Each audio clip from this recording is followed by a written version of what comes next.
عبده ورسوله اللهم صل وسلم وبارك وأنعم على سيدنا محمد وعلى آله وأصحابه ومن تبعه بإحسان إلى يوم الدين. يا أيها الذين آمنوا اتقوا الله حق تقاته ولا تموتن إلا وأنتم مسلمون. يا أيها الناس اتقوا ربكم الذي خلقكم من نفس واحدة وخلق منها زوجها وبث منهما رجالا كثيرا ونساء واتقوا الله الذي تساءلون به والأرحام إن الله كان عليكم رقيبا. أما بعد, mukminin dan mukminah hafizakumullah yang dirahmati Allah Subhanahu wa taala. Syukur pada Allah Subhanahu wa taala, kali kedua saya bersama Bapak Ibu semuanya di sini di muamalah ini. Mudah-mudahan menjadi kebersamaan yang diberkahi Allah Subhanahu wa taala. Mudah-mudahan kita diberikan ilmu Allah Subhanahu wa taala, ilmu yang bermanfaat. Karena dalam Islam orang berilmu orientasinya tidak hanya ilmu, tapi ilmu untuk amal. Karena tidak ada gunanya orang menuntut ilmu saja tapi amalnya tidak sesuai. Pembahasan kita malam hari ini juga pembahasan yang menuntut amal yang luar biasa, yaitu bicara tentang masalah kedermawanan yang potretnya adalah sahabat mulia Abdurrahman bin Auf radhiyallahu anhu. Bapak Ibu dirahmati Allah Subhanahu wa taala, di awal saya ingin sampaikan sebelum bicara tentang kedermawanan dan semuanya, sosok seorang Abdurrahman bin Auf radhiyallahu anhu adalah sosok yang luar biasa, istimewa, tercatat dalam sejarah sangat amat luar biasa, dan ini hasil didikan Rasulullah SAW. Abdurrahman bin Auf ini Quraisy dari Bani Zuhrah. Bani Zuhrah itu kalau nasab sama dengan sahabat mulia Sa'ad bin Abi Waqqas radhiyallahu anhu. Al-Asyra mubasysyirun bil jannah itu yang Bani Zuhrah itu. Perlu dipahami mungkin Bapak Ibu yang belum belajar tentang nasab di dalam sirah. Quraisy itu punya beberapa disebutnya sebagai butun Quraisy.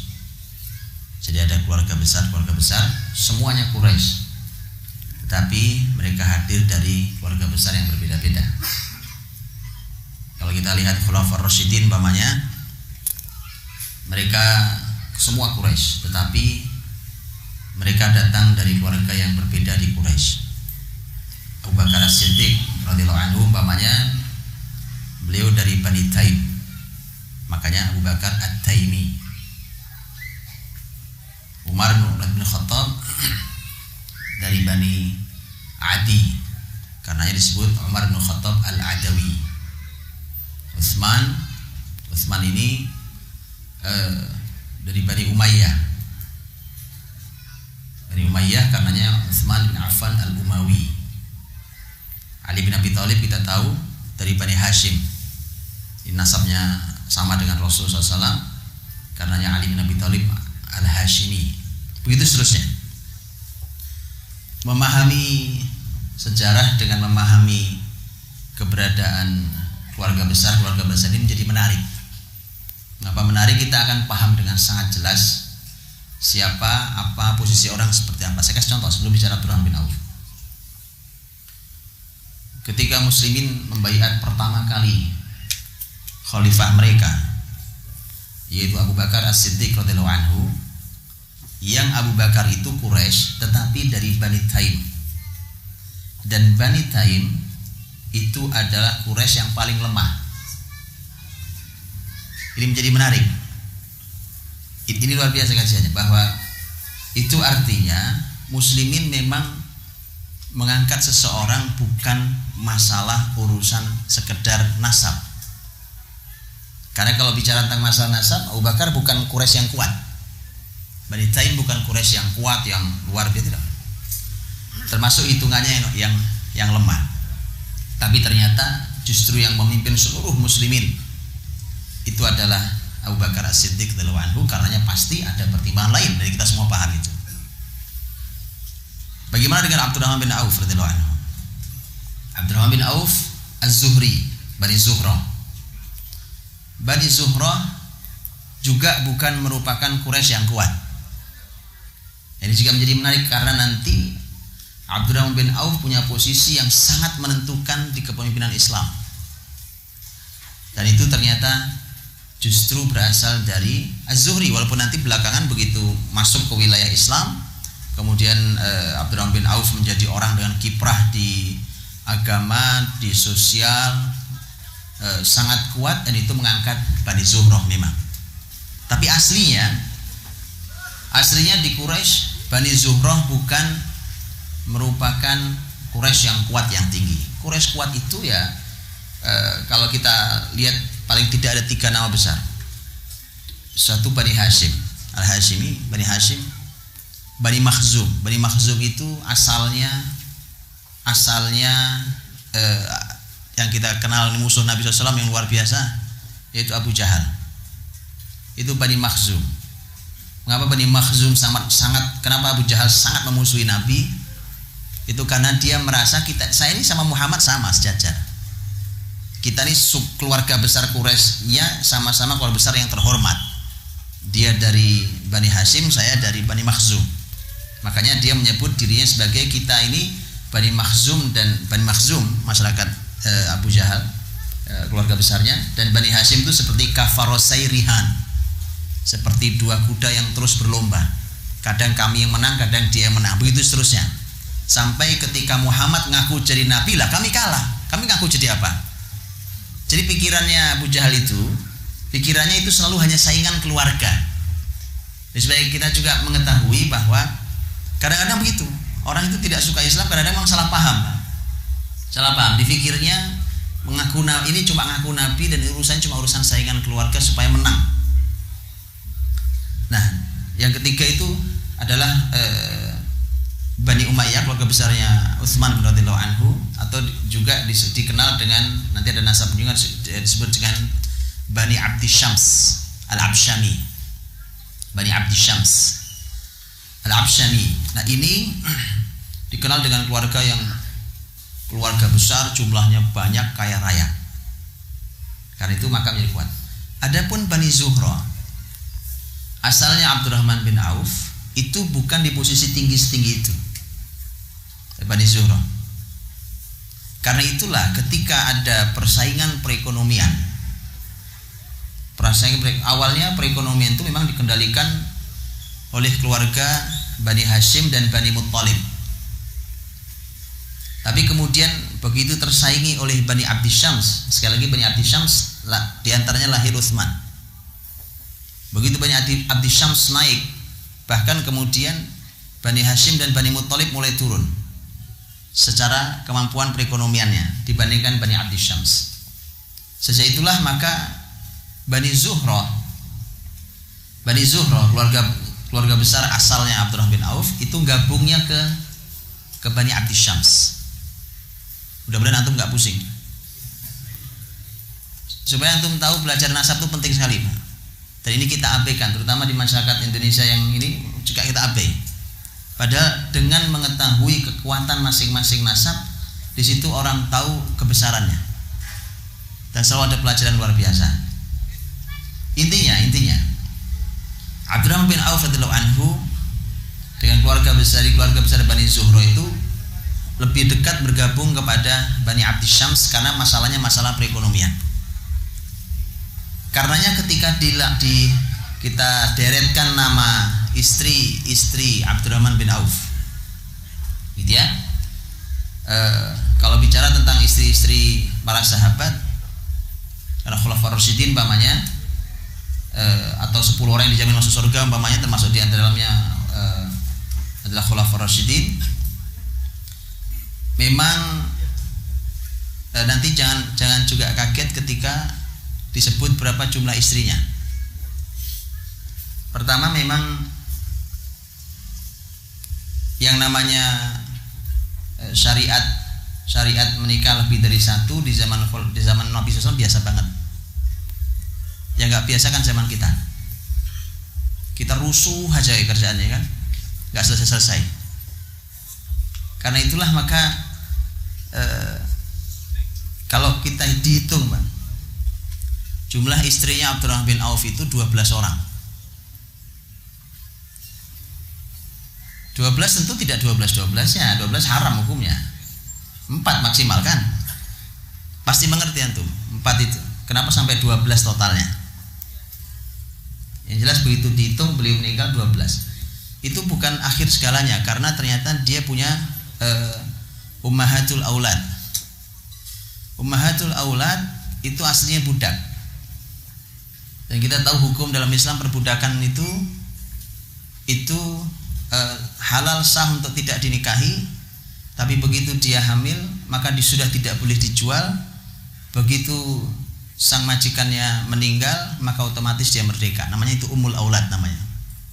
Ummul walad namanya, ummahatul aulad. Ummahatul auladnya Abdurrahman bin Auf saja itu ada 6 orang. Jadi 12 per 6 ya 18 lah, 18 ya kan. Subhanallah, Pak. Tapi jangan berhenti di situ bahasnya, karena saya juga tidak tertarik dengan pembahasan yang cuma sporadis, cuma provokasi aja. Betul lah, Pak. Satu poin, saya ingin katakan satu poin. Baik itu pernikahan Rasul atau pernikahan sahabat-sahabatnya. Rasul dan para sahabat itu menikah dengan peta, Pak. Ada petanya. Fadl, antum mau nikah lagi silahkan. Tetapi saya boleh nanya apa petanya?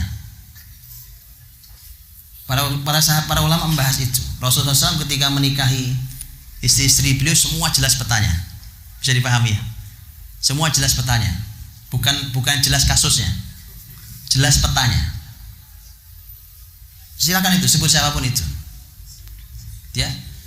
Sebutlah istri Nabi yang mulia Aisyah radhiyallahu anha. Semua juga tahu ini wanita mulia yang paling cerdas, dialah orang yang paling mampu menampung ilmu Nabi SAW. Begitu Nabi SAW menikahi umpamanya anak kepala putri kepala suku, masuk Islam tuh satu sukunya. Petanya jelas itu. Petanya sangat jelas. Juwairiyah nikahi masuk Islam tuh satu kepala suku. Satu suku itu. Dan seterusnya. Karena itulah Abdurrahman bin Auf pun demikian. Abdurrahman bin Auf itu ternyata rata-rata istrinya memang Quraisy. Rata-rata istrinya Quraisy, dan para ulama menghitung kebanyakan dari Bani Abdi Syams. Tadi saya sudah katakan ya, kemana bergabungnya Bani Zuhrah? Ke Bani Abdi Syams. Dan itu semakin membuktikan, semakin menguatkan bahwa Abdurrahman punya ikatan yang sangat kuat dengan keluarga Bani Abdi Syams, terutama dalam pembahasan masalah perekonomian. Karena sekali lagi Bani Abdi Syams secara perekonomian paling unggul saat itu di Mekah. Bisa dipahami. Jadi ini artinya bahwa Abdurrahman bin Auf dari sejak awal pun dia sudah memetakan perekonomiannya. Dengan siapa dia menikah. Begitu ya. Jadi para bujangan yang belum terlanjur, antum perjelas dulu, antum mau ngapain? Antum mau nikah sama siapa? Iya, Pak. Abdurrahman jelas. Dari awal, dari sini kita tahu Abdurrahman radhiyallahu anhu itu punya pandangan yang sangat luar biasa tentang apa yang mau dilakukannya sampai nanti beliau meninggal. Ini pilihan hidup yang luar biasa. Begitu ya. Ini luar biasa karena Rasul sendiri yang mengatakan tunkahul mar'atu li arba', ya kan? Li jamaliha wa maliha wa nasabiha wa diniha fadfar bidzatid din taribat yada. Artinya itu luar biasa. Sampai memilih, diantaranya memilih nasab. Nah, nasab itu pentingnya, diantaranya itu. Ketika rata-rata istrinya Abdurrahman bin Auf adalah dari Bani Abdi Syams, itu mengikatkan dua keluarga besar antara Bani Zuhrah dan Bani Abdi Syams. Kemudian secara perekonomian, karena Bani Abdi Syams paling tinggi, Bani Zuhrah bergabung ke situ untuk juga meninggikan perekonomiannya. Begitu, itu namanya nikah cerdas. Baik. Dan sedikit rahmati Allah Subhanahu wa taala. berapa anaknya? Kalau istrinya segitu berapa anaknya? Kira-kira? Ada khilaf panjang dalam masalah berapa anaknya. Yang jelas anaknya puluhan. Masya Allah, antum bisa kebayang nikmatnya ya kan? Makanya ini loh yang saya katakan, betapa jauhnya pembahasan kita hari ini dengan pembahasan zaman Rasul kita SAW. Kemudian tiba-tiba hari ini kita cuma berkata itu zamannya beda. Pak, lah apanya yang beda? Apa yang beda? Nabi-nabi kita sama. Antara nabinya Abdurrahman bin Auf saat itu dengan nabi kita 15 abad berikutnya sama nabinya. Kecuali kita punya nabi baru di Malang ini. Sama nabinya, Pak. Qurannya juga masih sama, kiblatnya masih sama. Apa yang berubah? Tidak ada yang berubah. Yang berubah adalah kita. Baik. Abdurrahman bin Auf radhiyallahu anhu, pertama dia punya lingkungan Quraisy. Bukan Quraisy. Beliau sendiri Quraisy, dan Quraisy itu dinas dalam Quran kelebihan mereka adalah dagang. Ini langka. Kitab suci tidak mengungkap semua suku. Begitu diungkap suku dengan keahliannya, maka harusnya ini menjadi pelajaran mahal. Kita semua tahu ayatnya. Suratnya pun surat Quraisy. A'udzubillahi minasyaitonirrajim. Bismillahirrahmanirrahim. Li'ilafi Quraisy ilafihim rihlatash shita'i was-sayf falyabudu rabb hadzal bait alladzi at'amahum min ju'i wa amanahum min khauf. Apa arti ilaf? Kebiasaan itu terjemahan enggak ada maknanya, Pak. Ini repotnya kita baca Quran tanpa tafsir. Ilaf. Tahu ilaf? Ilaf itu adalah merupakan karya Abdul Manaf. Siapa Abdul Manaf? Ini repot ngaji sirah ini memang, Pak. Siapa Abdul Manaf?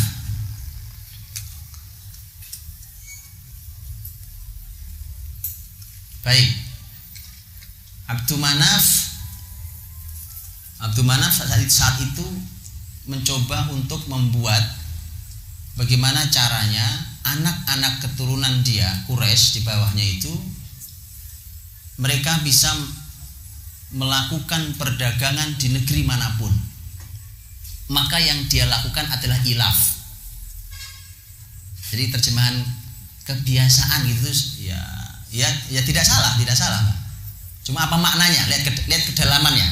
Saya jelaskan apa ilaf itu. Karena waktu itu Persia Romawi selalu tarung. Kadang-kadang Persia menang, dan itu lebih sering. Kadang-kadang Romawi menang. Sehingga hubungan antara Persia Romawi itu buruk. Kehidupan perekonomian perdagangan Persia Romawi juga putus. Wong perang terus. Masalahnya orang-orang Arab, Jazirah Arab, termasuk Quraisy tentunya, itu mereka tidak ikut-ikutan walaupun mereka memihak. Ya, secara hati mereka lebih memihak Persia daripada Romawi. Itu ada alasannya juga kenapa mereka lebih memihak Persia. Yaitu alasannya karena Persia bukan ahlul kitab. Kan sama, orang Quraisy gak ngerti kitab, gak punya kitab. Kalau Romawi punya Alkitab, karena mereka lebih suka gabungnya ke Persia. Maka nanti begitu Nabi Muhammad SAW hadir, Nabi diberi Alkitab oleh Allah, Al-Quran, karena turun surat Ar-Rum, Alif Lam Mim, ghulibatir Rum fi adnal ardi wa hum min ba'di ghalabihim sayaghlibun fi bid'i sinin.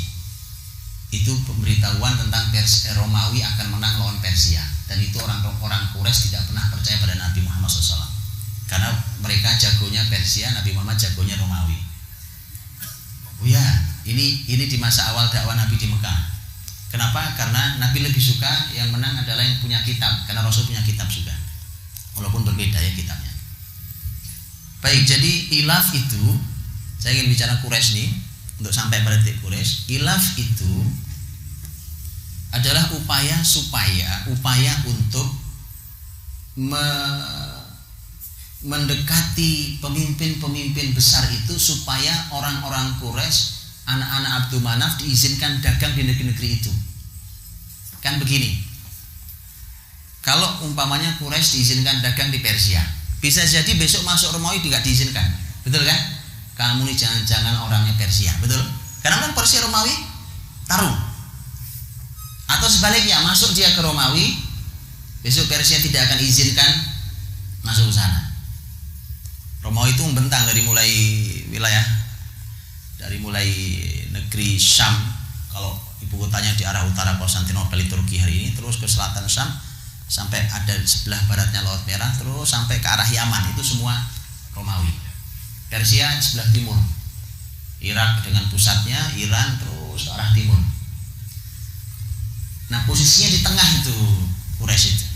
Jazirah Arab itu posisi di tengah. Bayang ya petanya? Atau bayang? Ya begitulah pokoknya.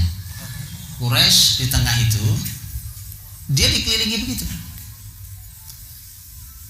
Sebagai seorang ayah, dia pikir nih anak-anak saya nggak bisa dagang ini, ke sana nggak boleh, ke sini nggak boleh, ke sini dicurigai, serba salah.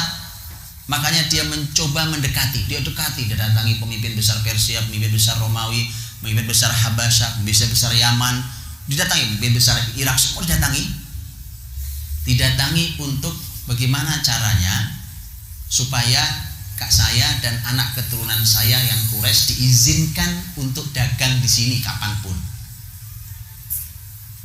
Maka kemudian datanglah dia dan mulai memberikan hadiah. Namanya orang mendekati, Pak, dikasih hadiah. Oh ini dulu kan setiap daerah punya ciri khas dagangan. Ciri khas dagangan. Nah, di antara kelebihan yang luar biasa dari Mekah adalah di antaranya kulit. Kulit. Dan dulu kita tahu kulit binatang ternak itu fungsinya Masya Allah sangat banyak sekali. Ya kan? Banyak sekali. Dan mahal, sampai sekarang juga mahal. Kulit mahal, jaket asal kulit mahal. Sama, dan dulu dipakai bukan hanya untuk pakaian. Dulu semua bejana begini kan dari kulit. Dan jauh lebih sehat daripada ini. Karena kulit itu, ya. Sudah pernah nyobain minum di kulit? Oh iya, Masya Allah. Kirbah umpamanya, kirbah itu kan dari kulit, bahannya semua. Maka dia selalu bawa hadiah tuh ke pemimpin, diberikan terus ini yang terbaik dari produksi kami, daerah kami, terus didatangi satu-satu sampai semua mengizinkan. Itulah yang disebut dalam Quran sebagai ilaf. Paham ya? Bandingkan jauhnya dengan kalimat kebiasaan. Li'ila fi Quraisy ila fihim rihlatash syita'i was-saif. Jadi mereka itu dengan ilaf itu mereka bisa dagang di musim dingin dan musim panas. Asyita musim dingin, as-saif musim panas. Dan Bapak Ibu dirahmati Allah, selain bicara tentang perdagangan, yang menarik adalah Allah jelas menyampaikan di dalam ayat dalam surat ini, surat Quraisy ini, bahwa Quraisy itu punya kehebatan dagang. Punya kehebatan dagang. Saya sejak dari Surabaya, Gresik, Jombang tadi terakhir, saya ketemu dengan teman-teman komunitas Arab. Di antaranya saya bilang, beberapa di antaranya teman-teman pengusaha besar, saya bilang, kalau antum keturunan Quraisy, maka harusnya antum ambil alih perdagangan terutama di negeri ini yang sudah tidak di tangan bahkan anak negeri ini. Harusnya antum yang bisa, antum yang paling bisa mengambilnya. Makanya salah fatal kalau dengan wajah Arab antum ingin jadi artis. Saya sampaikan kemarin dari sejak di Surabaya. Terus saya ke Gresik, saya ngomong lagi di Gresik. Di teman-teman saya ngobrol. Begitu sih. Ini orang tidak memahami tentang nasabnya, buruknya sampai segitu. Padahal kalau dia ambil kehebatannya, cepat sekali dia naik. Nah, Quraisy itu jelas bahwa Allah Subhanahu wa taala menyebutkan keahlian mereka dagang. Secara umum sebenarnya Jazirah Arab selain Quraisy, masyarakat Arab lain, karena tanah mereka tandus ya, tandus. Jadi ditanami juga paling hanya beberapa persen yang bisa ditanami Jazirah Arab. Maka aktivitas mereka yang paling besar adalah dagang. Karenanya sebenarnya walaupun yang paling hebat Quraisy, masyarakat Arab lain pun begitu. Jadi seharusnya begitu, teman-teman antum yang punya nasab Arab, jangan salah jalan. Itulah antum yang bisa kendalikan itu, dagangan itu, ambil alih itu bisa dengan sangat mudah karena di diri antum ada itu. Baik, Abdurrahman bin Auf radhiyallahu anhu di sini kelebihannya. Dari mana nanti kekayaan besarnya? Di sini, perdagangan. Perdagangan dia lakukan. Karena itu adalah keahliannya, keahlian yang dimilikinya. Rizki sesungguhnya bisa terbuka dari pintu mana saja, dari mana saja. Nanti kan kita tahu, nanti ketika Abdurrahman bin Auf radhiyallahu anhu hijrah ke Madinah kan berjumpa dengan masyarakat Madinah. Yang masyarakat Madinah itu tidak semuanya berdagang. Dan salah satu keahlian masyarakat Madinah adalah bertani. Bertani juga subhanallah. Orang-orang yang berhasil di situ itu juga punya rezeki yang melimpah ruah. Dan banyak contohnya di sahabat Nabi SAW. Ada Sa'ad bin Mu'adz radhiyallahu anhu, Sa'ad bin Ubadah radhiyallahu anhu, termasuk Sa'ad bin Rabi radhiyallahu anhu. Masya Allah, orang-orang dengan kekayaan yang luar biasa karena mereka punya kebun-kebun yang besar, yang pertanian yang menghasilkan luar biasa. Nah, tapi Abdurrahman karena orang Quraisy, tinggal di Mekah, kebiasaannya dagang, dan apalagi masyarakat Mekah diuntungkan dengan Ka'bah. Jadi Ka'bah itu dari dulu sampai hari ini menguntungkan dari sisi bisnis. Makanya kan ada kata al-bait di surat Quraisy kan, falyabudu rabb hadzal bait. Maka ibadahilah Rabb yang punya rumah ini. Al-bait, Baitullah, Ka'bah maksudnya. Alladzi at'amahum min ju', yang telah memberi mereka makan, menghilangkan rasa laparnya, wa amanahum min khauf, dan memberikan rasa aman dari rasa takutnya. Karenanya kondusif. Jadi ketika kita bicara itu berarti di situ lihat ada 4 poin, ada 5 poin besar sebenarnya. Quraisy, di surat Quraisy ada tema Quraisy, kemudian dagang, baik, Baitullah, hilangnya rasa lapar, hilangnya rasa takut. Satu lagi kalau ditambah 6 itu ilaf. Ini konsep perdagangan menarik loh. Oh iya, ini konsep perdagangan luar biasa. Karena kalau rasa aman saja dicabut, bubar dagang ya kan. Hari ini bahasanya, para investor lari segala macam. Masalah keamanan. Ilaf juga demikian. Bagaimana supaya orang bisa mudah keluar masuk ke sebuah daerah untuk dagang, itu masalah ilaf juga. Masalah ilaf. Nah, kalau Quraisynya adalah jaminan tentang masalah keahlian dan kualitas. Baik, Abdurrahman bin Auf radhiyallahu anhu dengan keahlian itu maka dia menjadi orang kaya di Mekah. Kaya. Dan Abdurrahman bin Auf itu salah satu teman akrabnya Abu Bakar. Mengapa? Karena Abu Bakar radhiyallahu anhu Abu Bakar itu punya rumah yang kalau lagi ngumpul di rumah Abu Bakar itu semua orang senang duduk sama Abu Bakar. Sirah menyebut Abu Bakar itu adalah rajulan muhabbaban, kana rajulan muhabbaban. Orang yang kalau orang lihat itu senang gitu sama dia. Ada ya orang yang kita ngelihat aja duduk sama dia ngobrol seneng banget kita duduk. Karena ada orang yang nyebelin banget kan. Baru ngeliat aja kita udah jengkelin minta ampun, ada kan itu. Ini enggak, Abu Bakar itu muhabbab, rajul muhabbab. Dan satu lagi karenanya Abu Bakar itu punya banyak keahlian, di antaranya ilmu dagang. Karenanya kalau duduk di rumah Abu Bakar itu ada dialog pembahasan tentang dagang. Jadi semacam konsultan dagang, menarik ini. Dan Abdurrahman bin Auf adalah salah satu teman baiknya Abu Bakar. Abdurrahman bin Auf juga orang yang sejak masa masyarakatnya masih jahiliyah, dia sudah menjaga dirinya tidak mau minum khamr sama sekali, padahal seluruh masyarakat juga minum khamr. Jadi memang ini orang baik dari dulu, Abdurrahman bin Auf radhiyallahu anhu. seperti Abu Bakar. Makanya mudah sekali. Begitu Abu Bakar masuk Islam, Abu Bakar langsung ngajak Abdurrahman diantaranya, dan Abdurrahman juga langsung masuk Islam. Mudah sekali, karena memang jiwanya orang baik dan teman baik di masa lalu. Maka Abdurrahman masuk Islam. Dan karena dia orang yang punya bisnis yang besar sejak di Mekah dan seterusnya, maka disitulah dia mulai belajar tentang Islam, berinteraksi dengan Islam, dengan ilmu Islam. Ketika diperintahkan sejak di Mekah, ayat-ayat menganjurkan untuk bersedekah, untuk berinfak, itu sudah berlatih terus. Nah, Abdurrahman bin Auf radhiyallahu anhu nanti dengan semua kebesaran bisnisnya itu, dia harus mengenolkan semua bisnisnya.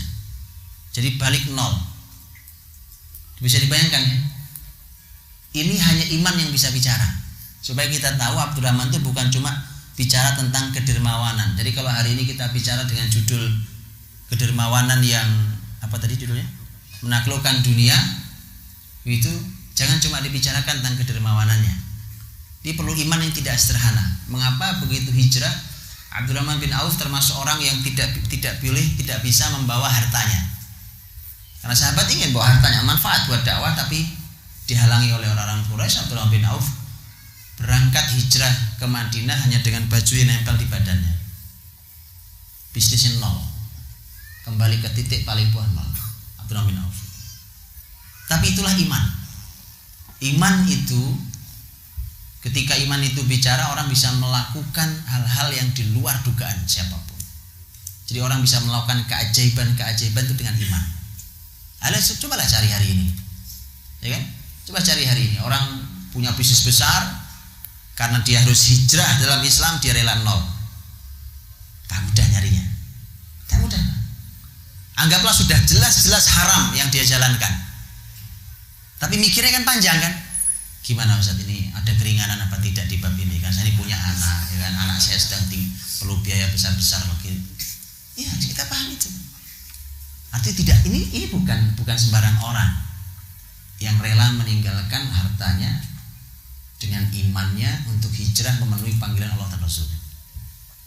Nol nggak apa-apa, nol. Dan ini sekaligus pelajaran. Apakah Abdurrahman bin Auf kemudian menjadi melarat setelah itu? Tidak sama sekali. Supaya kita tahu, teman-teman yang masih perlu hijrah dari hartanya, dari tempat pekerjaannya yang haram atau syubhat, untuk ingat kisah Abdurrahman bin Auf. Tidak ada orang hijrah terus jadi sengsara, itu tidak ada. Orang hijrah itu mulia. Hijrah itu mulia. Abdurrahman berangkat baju nempel di badan, tidak ada masalah. Berangkat dari Mekah ke Madinah. Dan kita semua tahu bahwa di Madinah Rasulullah SAW menggabungkan Abdurrahman dengan orang-orang kaya. Karena at-ta'akhi, persaudaraan yang dilakukan Rasul mempersaudarakan Muhajirin dan Ansor di rumah Anas bin Malik saat itu. Ada 90 orang kumpul, separuh Muhajirin dan Ansor. Abdurrahman bin Auf radhiyallahu anhu dalam riwayat yang terkenal dipersaudarakan dengan Sa'ad bin Rabi' radhiyallahu anhu, sahabat asli Madinah. Dalam riwayat lain, Abdurrahman gabungnya dengan Utsman. Lihat, mau siapapun lah, mau Abdurrahman, mau Sa'ad bin Rabi', mau Utsman, semuanya orang kaya raya. Apa maksud Nabi? Lihat, apa maksud Nabi mengumpulkan orang-orang kaya ini? Bukankah sangat jelas? Sangat jelas. Karena nanti dalam banyak hal yang berurusan dengan pendanaan Islam, mereka yang suruh menyelesaikan. Ayo selesaikan, kalian yang punya duit, ya kan? Kan enak, Pak. Kalau yang punya uang ngasih uang itu enak, yang punya ilmu ngasih ilmu itu enak. Yang pusing adalah orang punya uang suruh ngasih ilmu. Sama saja dengan orang punya ilmu suruh ngasih uang, sama pusingnya. Ketika orang memberikan yang dia miliki kan enak kan harusnya.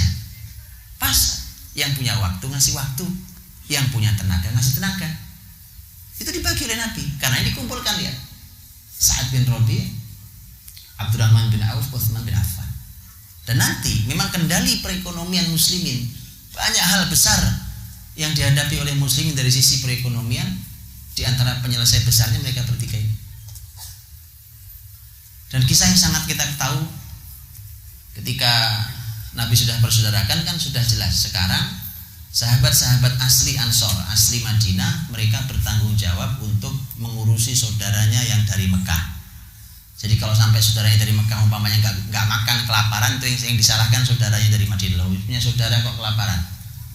Jadi sudah jelas sekarang, ini salah satu solusi awal yang Nabi lakukan untuk mengatasi sementara permasalahan perekonomian. Karena kan Madinah itu bukan negeri kaya seperti Mekah. Kalau Mekah itu negeri kaya, Madinah bukan negeri kaya. Sudah bukan negeri kaya, ketambahan kedatangan muhajirin, orang-orang yang datang, apa nggak tambah masalah? Loh, kalau sebuah kota lapangan pekerjaan saja susah, Pak, ya kan? Sekarang ada rombongan rame-rame pindah ke kota itu, apa nggak rawan konflik sosial? Tapi tidak terjadi di Madinah. Itu hebatnya iman. Itu hebatnya iman. Dan Quran mengatakan kelebihan itu. Bahwa kelebihan orang-orang muhajirin, lil fuqara'il muhajirin alladzina ukhriju min diyarihim wa amwalihim yabtaguna fadlan minallahi wa ridwana wa yansurunallaha wa rasulah ulaika humus shadiqun. Itu kelebihan orang muhajirin. Mereka gampang sekali keluar dari negerinya untuk mencari keutamaan Allah, menolong agama Allah, semua ditinggal, nggak ada masalah. Ulaika humus shadiqun. Itulah orang-orang yang shadiq, yang benar. Itu orang yang benar imannya.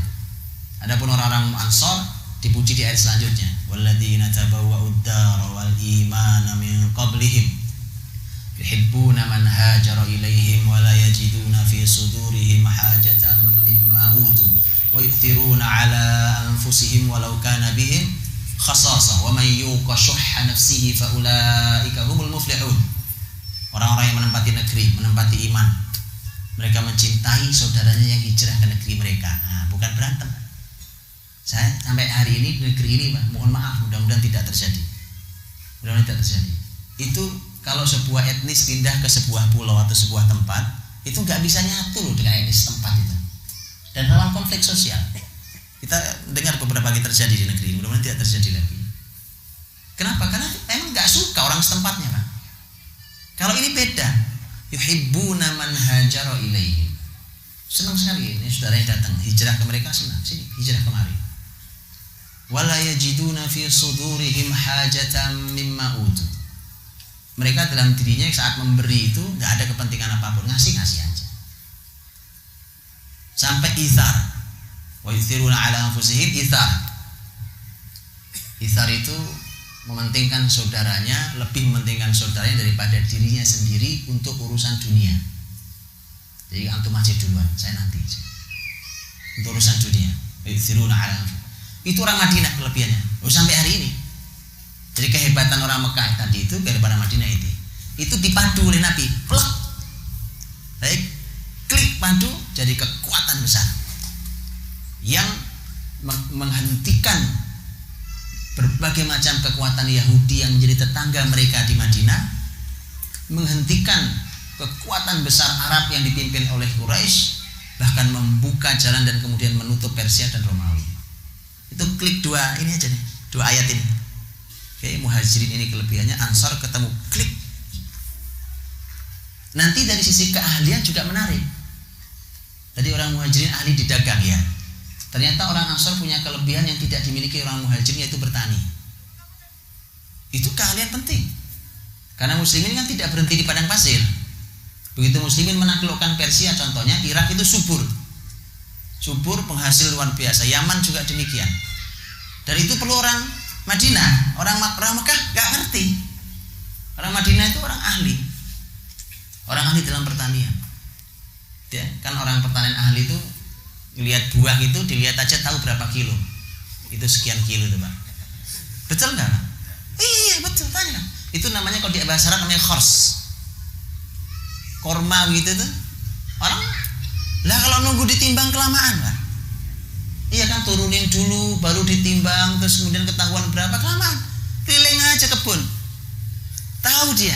Oh, ini hasilnya sekian shot. Begitu. Ditimbang nggak akan jauh dari mata ahli. Itu orang ahli itu gitu. Ya kan? Orang ahli itu gitu, ngelihat aja tahu, Pak. Nah, Abdullah bin Auf radhiyallahu anhu dengan dipersaudarakannya dengan Sa'ad bin Rabi, kita semua tahu kisahnya. Karena dia hanya bawa baju yang nempel di badan. Sa'ad bin Rabi radhiyallahu anhu yang sahabat asli Madinah itu berkata begini, saya ini, dia nyebutkan, saya ini adalah orang yang paling banyak hartanya di Madinah. Ngomong begitu. Ini bukan cuma mamerin, kalau mamerin doang nyakitin hati namanya. Bukan cuma mamerin aja, enggak. Bukan cuma dipamerkan. Tapi ini muqaddimah, maksud saya antum gak usah berkeberatan kalau menerima pemberian saya yang besar. Ini masya Allah jaga hati saudaranya juga ya.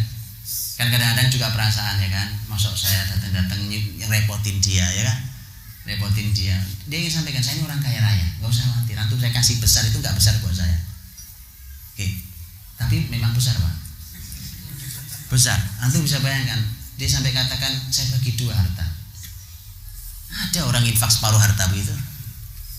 Sama saudara yang baru datang, baru dikenal Pak. Kalau kenalan lama sih nggak aneh. Baru kenal nih, hari ini kenal. Apa yang membuat mereka Sa'ad bin Rabi mampu berbuat sehebat itu, infak sebesar itu? Iman, nggak ada yang lain. Iman. Jadi kesalahan kita hari ini adalah ketika tidak mengurusi iman tapi mengurusi dunia dulu. Mau membahas apapun tanpa iman tidak akan ada keajaiban Pak. Iman dulu. Makanya Sa'ad bin Rabi dengan imannya itu, udah kita separuh harta, kita bagi 2. Bagi 2. Anda mau saya kasih, rumah saya, harta saya banyak, ya kan? Saya juga punya istri 2. Ya, saya punya istri 2. Fanzur ayyuhuma a'jab lak utalliqha lak. Lihat mana yang paling mengagumkan buat kamu, saya ceraikan untuk kamu. Susah ini udah, pokoknya udah susah aja, dijelasinnya juga susah, sudah nggak usah dijelasin Pak. Abdurrahman bin Auf orang punya iman Pak, walau miskin saat itu, detik itu miskin nggak punya apa-apa, tapi ini ciri orang beriman. Ciri orang beriman itu miskin aja nggak kelihatan miskin. Oh iya, Quran bicara kan, Quran saja bicara itu. Jadi orang miskin punya iman itu nggak kelihatan miskin. Sampai orang menduga dari orang berkecuk pada orang miskin. Ciri orang bermasalah imannya itu kaya raya saja jadi pengemis. Oh iya, punya uang ngemis dia, memperlakukan dirinya seperti orang miskin. Beda. Abdurrahman bin Auf miskin saat itu, nggak punya apa-apa, bajunya sudah nggak tahu itu gimana gantinya ya kan. Perjalanan 500 kilo Mekah Madinah. Tapi subhanallah dia mengatakan barakallahu laka fi malika wa ahlik. Semoga Allah berkahi hartamu dan keluargamu. Kata Abdurrahman bin Auf. Tawaran menarik itu kan harta tadi kan sama keluarga, istri. Semoga Allah berkahi untuk kamu. Kata Abdurrahman, dulluni 'ala suq. Tunjukkan saya di mana pasar. Saya cuma perlu pasar.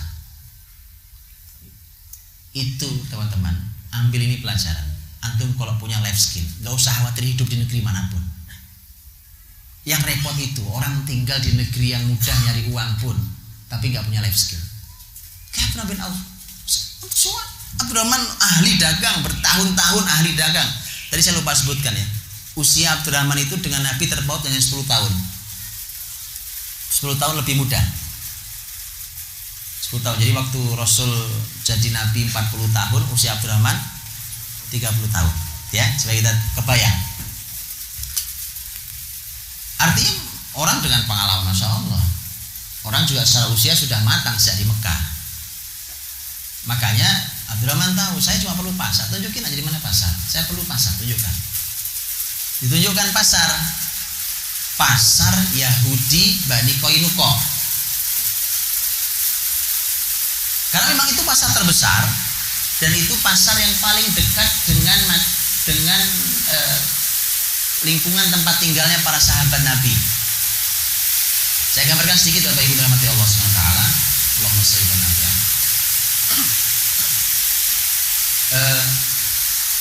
Saya gambarkan sedikit Masjid Nabawi. Masjid Nabawi ada pagernya yang sekarang. Tahu ya pagar sekarang. Oke. Yang belum pernah ke sana dibayangkan saja, nanti antum lihat fotonya. Saya doakan mudah-mudahan segera diberangkatkan Allah untuk sana. Baik ya. Itu Masjid Nabawi, ada pagar. Baik. Inilah dulu saya pernah ngaji sama seorang ulama besar namanya Syekh Atiyah Salim rahimahullah taala. Syekh Atiyah, seingat saya beliau pernah mengatakan bahwa menurut ahli sejarah bahwa dulu namanya Madinahnya Rasul itu ya cuma sebesar Masjid Nabawi dan pagar itu, kurang lebihnya segitu. Jadi nggak luas, tapi yang kecil itu menggentarkan versi Romawi. Itu kalau orang berkualitas, jumlah banyak, kekayaan melimpah ruah, enggak menggetarkan karena nggak ada kualitasnya. Lihat kecil sekali kan. Nah, pasar Yahudi Bani Koinuko kurang lebih posisinya ya di luar pagar sedikit. Luar pagar sedikit. Kalau ngadep kiblat sebelah kanan bagian depan. Itu pasar Yahudi Bani Koinuko. Sekarang udah nggak ada tuh semua ya. Ini peta sejarah. Dan itulah pasar yang paling ramai, pasar yang paling besar. Masih ada pasar lain tapi tidak sebesar Bani Koinuko dan tempatnya juga agak jauh. Karena Yahudi yang tinggal di tengah dekat kota muslimin betul itu ya Bani Koinuko. Kalau yang lain Bani Quraidah, Bani Nadir itu jauh. Itu jauh lebih dekat ke arah Masjid Kuba. Baik, Abdurrahman bin Auf ditunjukkan pasar Yahudi Bani Koinuko. Ya namanya juga jualan di pasar Yahudi, Pak. Yes, pandai-pandai jaga diri sudah. Transaksi terserah mereka.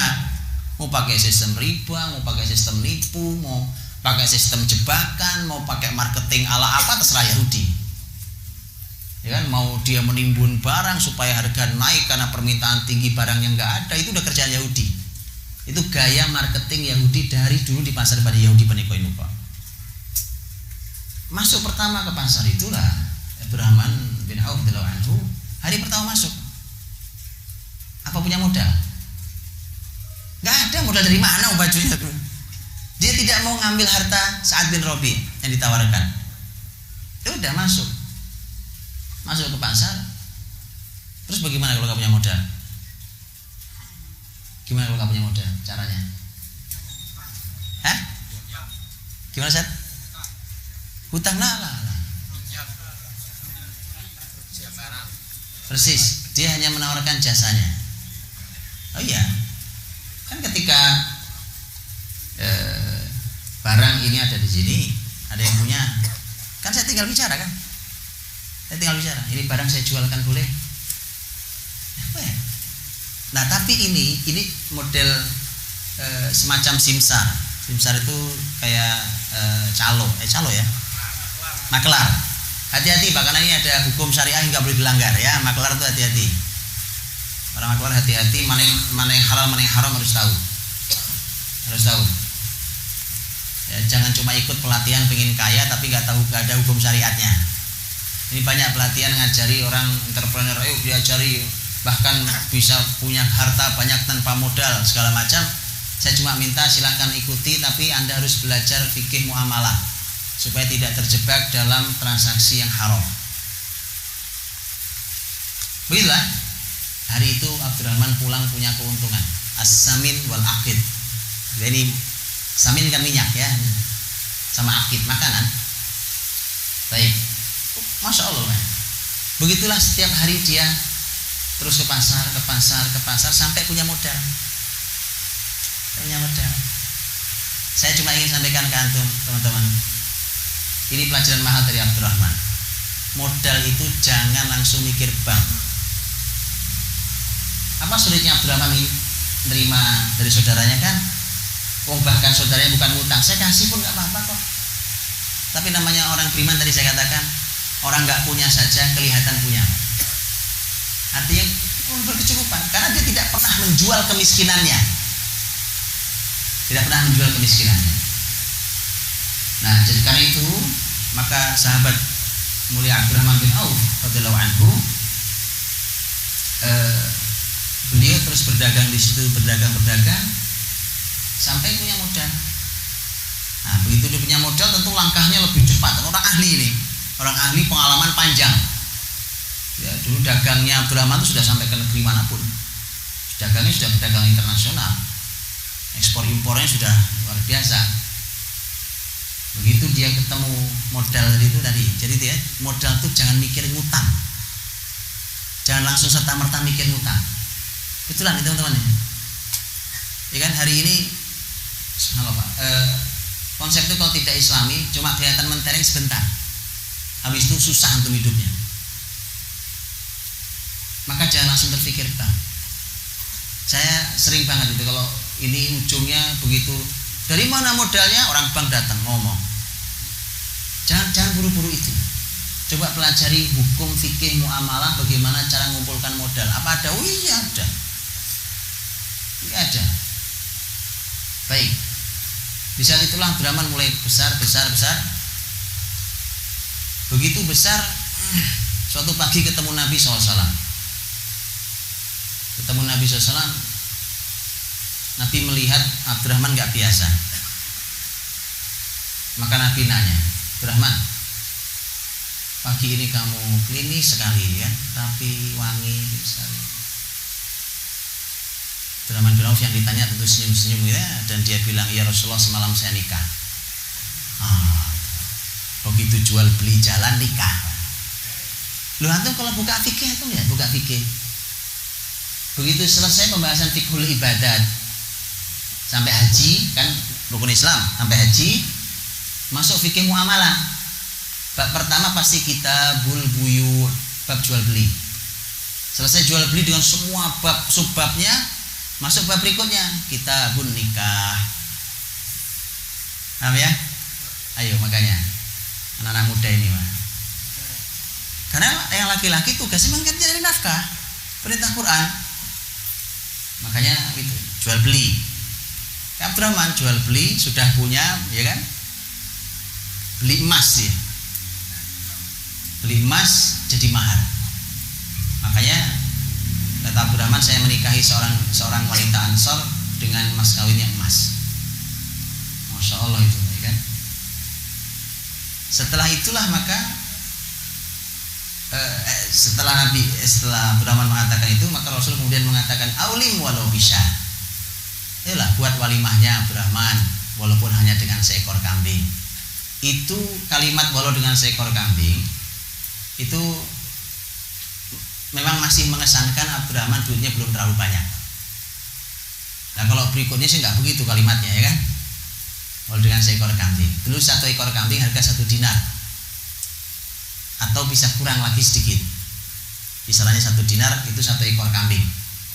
15 abad berikutnya sekarang 2016, 1 ekor kambing pun 1 dinar.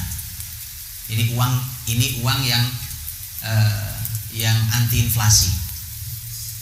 Anti inflasi. 15 abad loh umurnya dinar. Maksud saya dihitung sejak zaman Rasul ya. 15 abad 1 dinar. Hari ini 1 dinar, kan 1 dinar itu kurang lebih 2 juta hari ini. Dapat kambing enggak? Dapat 2 juta kambing. Dapat 4,25 gram emas. Baik.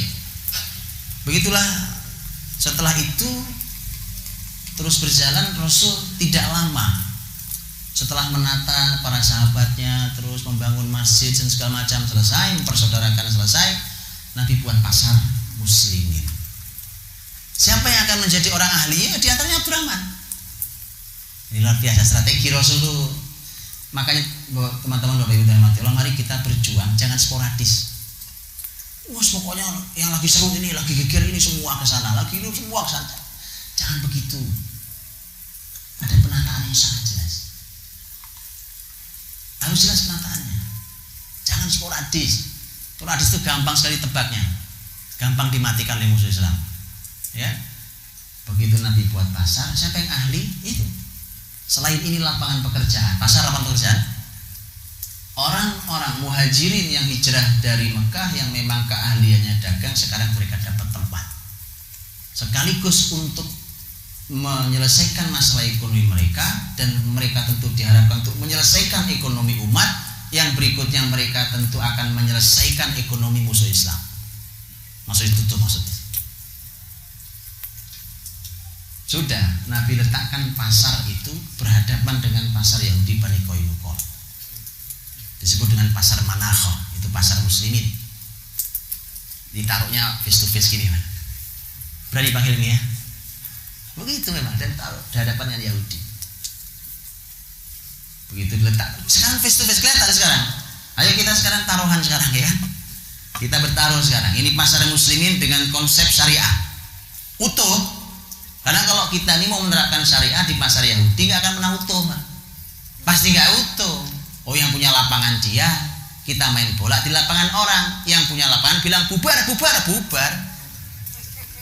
Bisa pahami, Pak? Iya. Nggak bisa memang begitu terus. Main bola di lapangan orang, ya kan? Orang yang ngamuk dibubarin kita. Nabi tidak bisa lakukan itu. Nabi buat pasar muslimin karena ini semua adalah komunitas orang beriman. Itu nggak kayak kita hari ini. Semua orang beriman, semua muslim pindah pasarnya. Itu pindah semua pasarnya. Di sana orang-orang hebatnya Abdurrahman, Utsman, Talha, Zubair. Ini orang-orang Mekah semua ahli pasar. Disitulah mulai. Dan kemudian Bapak Ibu nanti silahkan dibaca. Muslimin hanya perlu kurang lebih 4 tahun untuk nutup pasar Yahudi Bani Qainuqa. Ayo Pak, belajar sama sahabat, sama Rasul. Dahsyat. Kalau kita belajar sirah itu kita punya strategi, nggak sporadis, nggak asal gerabak-gerubuk semua. Kita punya strategi. Tentu waktu saya nggak cukup, saya bicara detail nggak mungkin. Strategi. Cuma perlu kurang lebih 4 tahun, Pak. Itu pasar terbesar Yahudi tutup habis sama sekali. Dengan 2 kekuatan ekonomi muslimin dan kekuatan politik muslimin. Bijakan, nggak bisa dilepaskan itu, karena menutup ini pun dengan 2 hal itu. Yahudi memainkan harga macam-macam. Namanya mereka kan marketing apa saja, Pak. Iya, mereka marketingnya apa saja. Pokoknya intinya bagaimana caranya mendapatkan keuntungan sebesar-besarnya dengan dana sekecil-kecilnya. Kan begitu konsep ekonominya. Memang begitu konsep ekonominya kan. Ya, di antara yang paling gampang caranya memang maling, nipu itu dengan keuntungan sebesar-besarnya dan modal sekecil-kecilnya itu, Pak. Bukan masalah sekedar keahlian dagang. Mereka menggunakan cara marketing yang apa saja boleh. Yang begini, kalau kita ikuti genderangnya, kita nanti akan bilang, susah Pak, zaman sekarang jujur. Itu tidak muncul tuh kalimat itu di sahabat. Saya heran. Kenapa itu muncul di kita? Tidak muncul itu di kalimat sahabat. Gak ada tuh sahabat bilang, susah Pak, Yahudi sudah kuasai pasar sejak jauh sebelum kita datang ke Madinah. Mereka kuasai, mereka menggunakan cara itu. Kita nggak pakai cara dia, kita tergilas oleh pasar. Gak ada tuh kalimat itu. Gak ada. Yang ada adalah Abdullah bin Auf berperang. Di antara contoh, saya berikan contoh. Rasul SAW melarang ihtikar. Ihtikar itu nimbun barang. Penimbunan yang menyebabkan langkanya barang, kemudian harga naik karena permintaan di pasar tinggi. Biasa ya, barang hilang di pasar. Itu dari dulu marketing Yahudi itu sama dengan hari ini, Pak. Pola itu dihilangkan barang dari pasar, padahal barangnya ada. Abdurrahman bin Auf ini lihat, ini kerjaan Yahudi nih. Barang jadi mahal, muslimin beli jadi mahal. Maka Abdurrahman ngasih pelajaran mahal, Pak, ke orang-orang Yahudi. Abdurrahman cari itu barang dari semua muslimin yang ada, jenis barang apa yang hilang dari pasar. Begitu dia dapat, digelontorkan pasar sebesar-besarnya, bahkan kadang-kadang digratiskan, Pak. Mati itu pasar Yahudi. Ya udah, timbun aja sampai karatan di sana nggak ada masalah, Bos. Habis saya. Karenanya itu mengapa memerangi konsep ribawi. Konsep ribawi dalam Quran memerangi dengan 2 cara. Satu dengan baik, jual beli, yang satu dengan sedekah. Dan itu 2 konsep dijalankan dengan sangat baik oleh sahabat, termasuk sahabat Abdurrahman bin Auf. Mereka luar biasa jual belinya, tapi juga luar biasa sedekahnya. Mati ekonomi Yahudi. Mati ekonomi Yahudi. Konsep riba itu tutup. Jadi kalau kita masih main melipir ya nggak ada. Memang harus ada begitu. Ini masya Allah, Abdurrahman memberikan. Ini kan kita bicara tentang ini. Nah, akhirnya semakin besar muslimin, besar Abdurrahman tambah kaya raya sudah. Kaya raya. Disitulah Nabi mulai melibatkan para sahabat-sahabat dengan uang-uang yang banyak, diantaranya Abdurrahman bin Auf, untuk membantu menyelesaikan permasalahan dakwah dan umat. Tapi kasih tugas. Abdurrahman bin Auf infak nggak tanggung-tanggung, duitnya udah banyak, ya, duitnya sudah banyak. Infak 4.000 dinar kali 2 juta aja, satu dinar 2 juta rupiah lah gampangnya. Hari ini sekitar 2 juta rupiah, ya, 4.000 dinar, jadi berapa? 8M ya, 8M. Infak 8M, titik, kecil lah. Gak cukup, dia di kemudian hari infak lagi. Tadi kan 4.000, dia infak sampai di 40.000 dinar. Gitu. Sedikit 80M, gitu. Ya. Kurang karena waktu itu mau jihad, diantaranya mau ke Tabuk. Apa yang kurang? Oh, kuda kurang. Ambilin 500 kudanya, infak fisabilillah. Berapa harga kuda? Saya beberapa waktu lalu saya ke kandang kuda. Beberapa waktu lalu saya tanya harga kuda satu-satu. Karena kudanya ada puluhan kuda, saya tanya satu-satu berapa harganya. Ini berapa sih? Ini 100-an juta Ustaz. Yang ini, ini 1 miliar Ustaz. Oke. Saya sekarang bayang, oke lah, kira-kira range-nya ini kalau diambil range-nya 100 sampai 1 miliar hari ini lah Pak. Oke. Ada yang lebih dari 1 miliar ada. Baik. 500 kuda. Infak fisabilillah. Ini Rasul infak fisabilillah. Oh, tidak cukup, masih ada perlu yang lain. Apa yang lain? Buat ngangkut barang, itu kan buat ngangkut mujahid. Ngangkut barang perlu unta. Unta, ambilin 1.500 unta. Ini 1.500 infak fisabilillah. Begitu Pak, jadi orang kaya gitu. Wallahi Pak, Abdurrahman bin Auf gak kekurangan harta gara-gara infak banyak. Gak ada tuh mampet rezeki itu, gak ada. Gak pernah ada itu. Yang bikin mampet rezeki itu ya kita ini, sifat pelit kita ini. Makanya Allah berfirman, wa may yuqashuha nafsihi faulaika humul muflihun. Orang yang menjaga dirinya dari sifat kikir pelit itu orang-orang yang muflih. Tahu muflih? Falah. Falah itu bahagia, sukses, menang. Asal gak pelit. Surat Al-Hasyr. Masya Allah, ya kan? Jadi hilangkan tuh, coret sifat pelit. Gak ada sifat pelit di tubuh muslim. Kalau infak disebutkan, Masya Allah, infak Abdurrahman sudah luar biasa banyaknya. Itu zaman Rasul. Jadi harta dia sudah melimpah ruah. Dan kekayaan terus naik grafiknya. Abdurrahman itu naik terus, naik. Nah, seiring dengan naiknya grafik kekayaan Abdurrahman, seiring itu juga naik sedekahnya, naik gitu. Naik terus. Sampai penduduk muslimin di Madinah itu tidak ada, kurang lebih ya, tidak ada orang yang tidak dapat hartanya Abdurrahman. Semua dibagi 3. Penduduk Madinah terhadap harta Abdurrahman terbagi 3. 1, sepertiga dipinjemi, perlu pinjam kasih. Dan pinjeminya zaman sahabat beda sama pinjemi hari ini Pak. Oh iya, pinjemi saudaranya. Akarnya jelas kalau pinjam harus kembali kan? Namanya pinjam. Pinjam 100 balik 100. Mau antum tahan tergantung akan mau berapa tahun, enggak apa-apa. Namanya orang minjemi saudara. Ini orang beramal Pak. Minjemi itu amal. Bukan untung. Untungnya untung dapat amal pahala itu tuh. Dan Allah mudah untuk membesarkan bisnis kita. Qard dipinjemi kan? Sepertiga penduduk Madinah dipinjemi oleh Abdurrahman. Perlu pinjam dipinjam. Waktunya mengembalikan nggak bisa, ya berlaku hukum Islam. Abdurrahman nggak bisa balikin nih, uang lagi nggak ada. Gak apa-apa. Wa in kana dzu usratin fanadhiratun ila maisarah. Quran bilang itu, berkata itu, kalau memang kesulitan, tolonglah kasih tunda. Kasihlah tunda sampai dia punya kelapangan rezeki. Jangan. Gitu ya. Ekonomi begini ini kalau diterapkan tutup Yahudi. Betulan. Sepertiga yang berikutnya, sepertiga yang tadi kan dipinjemi, sepertiga yang berikutnya bayar utang. Abdurrahman tuh nyari siapa yang punya utang, ya kan? Saya nyelesaikan utang antum. Siapa lagi? Itu seperti tiga penduduk Madinah itu utangnya nyelesaikan Abdurrahman. Ini Bapak Ibu dirahmati Allah, saya sering katakan, kita itu sebenarnya tidak perlu banyak orang.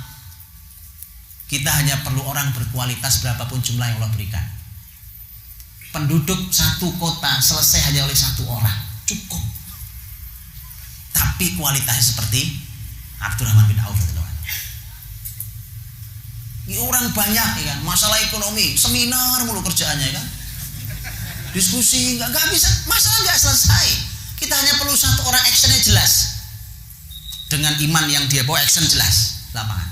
Tadi apa? Sepertiga dipinjami, sepertiga dibayari hutangnya, sepertiga untuk silaturahim. Datang silaturahim Abdurrahman, assalamualaikum, saudara antum Abdurrahman, ya kan? Masya Allah, ngobrol-ngobrol. Ini untuk silaturahim buat antum. Pergi lagi kalian. Sepertiga penduduk Madinah di silaturahimi pakai uangnya Abdurrahman. Iya, Masya Allah. Kalau ngomong Abdurrahman saya nyesek ya Pak. Tambah malam tambah nyesek saya kalau ngomongin Abdurrahman yang lihat itu. Masya Allah itu. Ini didikan Rasul kita kayak begini modelnya. Rasul wafat. Itu yang semua karya besar Rasul dan hasil didikannya adalah salah satunya Abdurrahman. Abdurrahman dengan semua itu dan semua orang tahu. Semua orang tahu, Masya Allah itu. Semakin naik posisi Bani Zuhroh. Tadi saya bilang Bani Zuhroh balik lagi. Naik. Jadi lihat, subhanallah. Ya tadinya keluarga besar ini bukan keluarga besar tinggi ya. Itu terangkat juga oleh hanya satu orang kurang lebih. Walaupun bukan satu-satunya dari Bani Zuhroh. Begitu kan. Memuliakan satu keluarga besar. Jangan malah menjatuhkan nama keluarga besarnya oleh satu orang. Memuliakan satu keluarga besar dengan prestasi satu orang ini. Rasul wafat,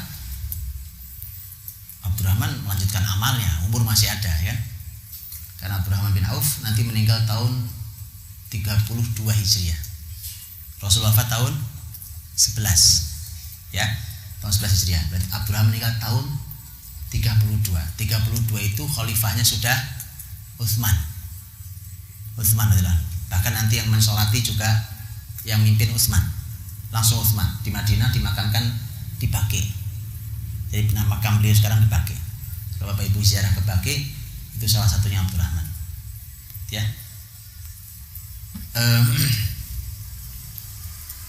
Jadi ketika Rasul wafat, Abdurrahman berperan, harus punya tambahan peran. Karena selain dia orang kaya dan dermawan, dia orang senior di dalam dakwah Islam ini dengan kemampuan ilmu yang sangat amat tinggi. Nah, Rasul sudah wafat, maka Abdurrahman harus punya posisi yang tinggi karena memang kemampuannya. Begitu Khalifah Abu Bakar di baiat, otomatis orang seperti Abdurrahman itu di posisi sebagai penasihat ahli di ring satu. Karena dulu Khalifah Muslimin itu menjadikan ahli-ahli ilmu dari kalangan muhajirin itu di ring satu Khalifah. Keputusan negara Khalifah akan nanya ke mereka itu. Ini keputusan kekhilafan seperti ini, tanya diskusi apa saran kalian, apa menurut ilmu kalian. Itu peran Abdurrahman. Di zaman Umar juga demikian. Di zaman Umar radhiyallahu anhu juga demikian. Punya posisi yang sangat luar biasa. Banyak sekali keputusan-keputusan yang Abdurrahman punya peran yang sangat sentral di situ. Cukup banyak. Abdurrahman punya peran-peran yang luar biasa. dan kedermawanannya nggak berhenti, lanjut terus, ya kan? Nggak ada amal berhenti, lanjut. Rasul wafat, lanjut amal, dilanjutkan. Bahkan saat itu Abdurrahman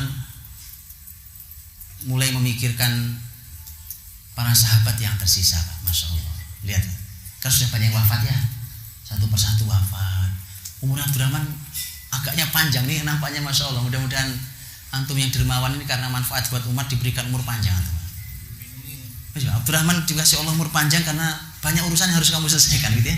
Sampai tahun 32 Hijriah dia baru wafat. Begitu sudah satu persatu banyak sahabat meninggal, Abdurrahman memikirkan sahabat yang tersisa. Ya Allah, ini sahabat tersisa ini dulu orang-orang awal kan, Pak. Dulu kita bersama-sama, orang-orang awal. Saya punya uang banyak. Ini amal saya, amal terbaik saya ini. Sudah, Pak. Dia infak. Suatu hari dia infak 50.000 dinar. Kebayang 50.000 dinar? Tadi sudah angka-angkanya ya. 50.000 dinar. 50.000 dinar itu dibagi nanti. Ternyata amanahnya adalah amanahnya nanti untuk veteran ini, mujahid perang Badar yang masih hidup. Itu yang paling banyak. Itu total jumlahnya yang masih hidup dihitung sama Abdurrahman itu masih ada 100 orang. 100 itu dia yang waktu itu berinfak, masing-masing dapat 400 dinar. Jadi begitu, Masya Allah. Jadi ini 400 dinar untuk satu orang yang dulu pernah ikut di perang Badar. Mengapa Abdurrahman peduli pada perang Badar? Pertama, dia ikut di perang Badar. Yang kedua, selesai perang Badar itu Jibril datang ke Rasul. Perang Badar sudah selesai. Jibril bertanya kepada Rasul SAW, "Kaifa ta'udduna ashabakum fi Badr?" Muhammad, kalau menurut kamu, sahabatmu yang ikut perang Badar itu di posisi kalian seperti apa? Sehebat apa yang ikut perang Badar? Nabi SAW menjawab, "Khiyaruna." Mereka orang-orang terbaik kami. Yang ikut perang Badar itu, ya, itu orang-orang terbaik kami. Jibril mengatakan, begitu pula kami menganggap para malaikat yang ikut di perang Badar adalah malaikat-malaikat terbaik. Karena malaikat turun kan di Badar? Turun. Sebagaimana firman Allah dalam surah Al-Anfal, "Idz tastaghitsuna rabbakum fastajaba lakum anni mumiddukum bi alfin minal malaikati murdifin." 1000 malaikat Allah turunkan. Dipimpin langsung Jibril. Jibril mengatakan, begitu juga kami menganggap malaikat yang ikut di Badar adalah malaikat-malaikat terbaik. Jadi begitu, mau Abdurrahman berarti mau berinfak kepada orang-orang terbaik yang masih tersisa. Subhanallah, itu kayak apa amalnya, berlipat-lipat pahalanya, orang terbaik nanti. Nah, lihat, saat itu Utsman kan juga ikut, Pak. Nah, Utsman ini orang kaya raya, ya kan? Dapat juga jatah 400 dinar. Diambil apa enggak kira-kira? Utsman orang kaya raya, antum tahu juga Utsman orang kaya raya. Lain kali kita bahas Utsman, kan? Utsman orang kaya raya. Beliau juga harus dapat, dong. Kan hitungannya pokoknya yang pernah ikut Badar. Diambil apa enggak?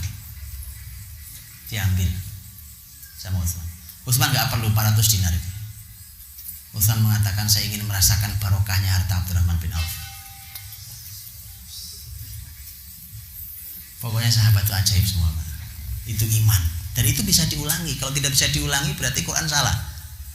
Quran itu kan sama Qurannya, mesti bisa diulangi asal kita didik dengan benar generasi kita sesuai dengan Quran. Jadi dapat semua, Insya Allah. Sampailah di akhir masa kepemimpinan Umar radhiyallahu anhu. Di akhir masa kepemimpinan Umar radhiyallahu anhu,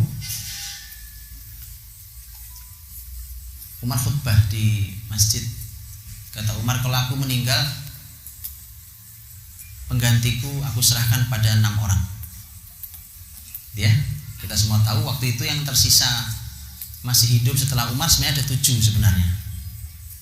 Ada 7. Yang sudah meninggalkan 3, Abu Bakar, Umar, siapa satu lagi? Saat masih hidup Abu Ubaidah. Abu Ubaidah, jazakumullah khair, barakallahu fiik. Abu Ubaidah sudah meninggal di Palestina. Abu Ubaidah meninggal. Karena menurut riwayat sebenarnya Umar tuh pengen nunjuk Abu Ubaidah. Umar tuh orang mengagumkan, tapi dia kagum sama Abu Ubaidah. Jadi antum yang belum tahu biografinya Abu Ubaidah harus pelajari.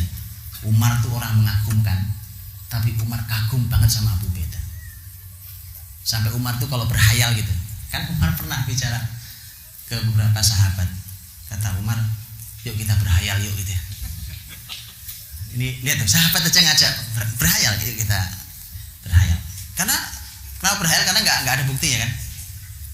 Kalau ada rumah kosong ini, kalau diserahkan kalian mau diapain ya? Yang satu bilang aku ingin memenuhinya dengan emas, aku infakkan fisabilillah semuanya. Itu orang mulia tuh gitu, mau angan-angannya nggak kotor, nggak ngeres kayak gitu ya. Ini orang-orang mulia Pak. Tahu nggak kalimat Umar? Umar mengatakan, kalau saya pengen rumah ini saya penuhi dengan orang seperti Abu Ubaidah, dan semuanya aku gerakkan untuk memimpin umat Muhammad SAW. Dia kagum banget sama Abu Ubaidah. Tapi Abu Ubaidah meninggal lebih dulu sebelum Umar. Jadi gak jadi nunjuk dia. Dia udah diserahkan ke 6 orang. Karena yang meninggal 3, sisanya 7 sebenarnya. Kenapa 6? Apa yang satu gak layak? Yang satu layak apa gak layak? Gak ada yang gak layak Pak. 7-7-nya layak jadi khalifah. 7-7-nya layak jadi khalifah. Lalu terus kenapa Umar cuma nyebut 6? Sampai tidak disebut. Sampai tidak disebut. Hah? Yang tidak disebut Sa'id bin Zaid radhiyallahu anhu. Siapa Sa'id bin Zaid? Hah? Nah. Siapa Sa'id bin Zaid? Sa'id bin Zaid itu dari keluarga Umar, bahkan adik iparnya Umar. Karena Sa'id bin Zaid itu nikah dengan adiknya Umar. Dan Umar sudah berdoa pada Allah bahwa dia cukuplah dari keluarga Umar, hanya Umar yang dapat musibah kepemimpinan ini. Maka dia tidak mau melibatkan sepupunya sekaligus iparnya ini. Makanya oleh Umar dicoret namanya. Bukan karena tidak layak. 6 orang kata Umar. Dan subhanallah, Umar itu sebenarnya setelah Abu Ubaidah, Umar itu sebenarnya punya pandangan sebenarnya. Cuma dia tidak mau ini menurut analisa para ahli syarah ya. Waktu Umar ditusuk, Umar kan masih hidup beberapa hari. Kan beliau sebenarnya ingin mengimami muslimin tapi sudah enggak kuat. Siapa yang ditunjuk oleh Umar untuk mengimami muslimin? Abdurrahman bin Auf. Dan dalam Islam, imamah dalam sholat itu isyarat tentang imamah di kepemimpinan. Jadi pahami? Rasul dan ke Abu Bakar, semua sahabat sepakat tidak ada yang berani mimpin selama Abu Bakar masih hidup. Kenapa? Di antaranya itu, waktu Rasul sakit, siapa yang jadi imam? Abu Bakar. Jadi semacam isyarat sebenarnya dari Umar. Cuma Umar udah bilang poin 6 orang aja. Ditunjuk Abdurrahman jadi imam, gantikan saya jadi imam. Dan itu semua muslimin sebenarnya mengerti, tapi kan karena kalimat bunyi 6, ya harusnya 6. Masalahnya dan bahkan saya tunjukkan satu kali kalimat.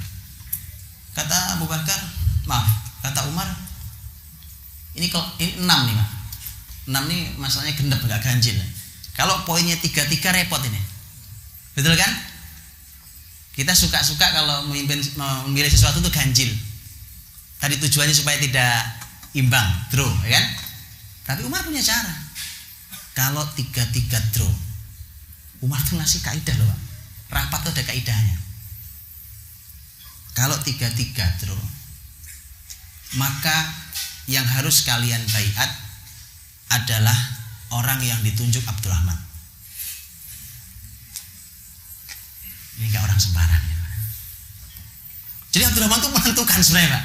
Bahkan kalaupun dia yang diangkat, dia orang sangat layak. Tadi kan saya bilang ditunjuk dia jadi imam. Itu Abdurrahman Umar punya kaidah, tidak boleh lebih dari 3 hari milih pemimpin itu. 3 hari itu udah kelamaan, Pak. Kita berapa lama ya milih pemimpinnya? Udah lama, ya kan? Biaya mahal, begitu pemimpin jadi nggak jelas. Umar punya kaidah, tidak boleh lebih dari 3 hari. Lihat betapa murahnya, Pak.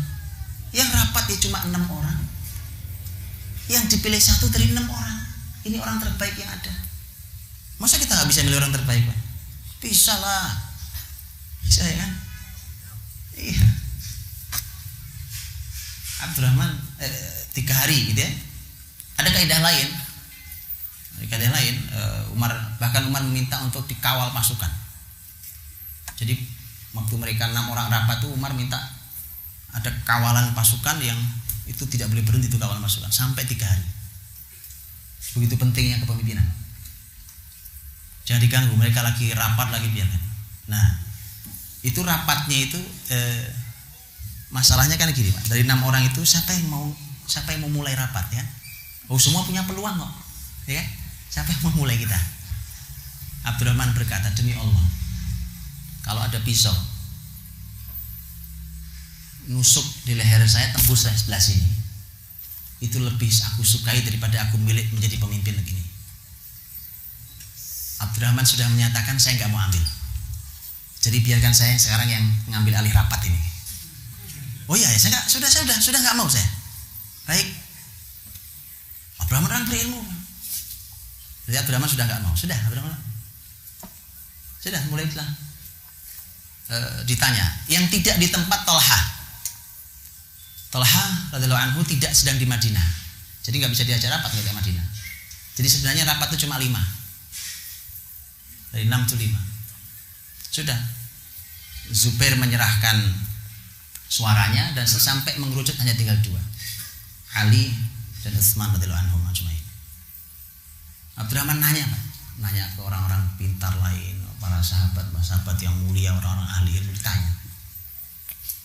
Abdurrahman tuh menyendiri di rumah, salah satu rumahnya, dia yang dikenal dengan Darul Qadha.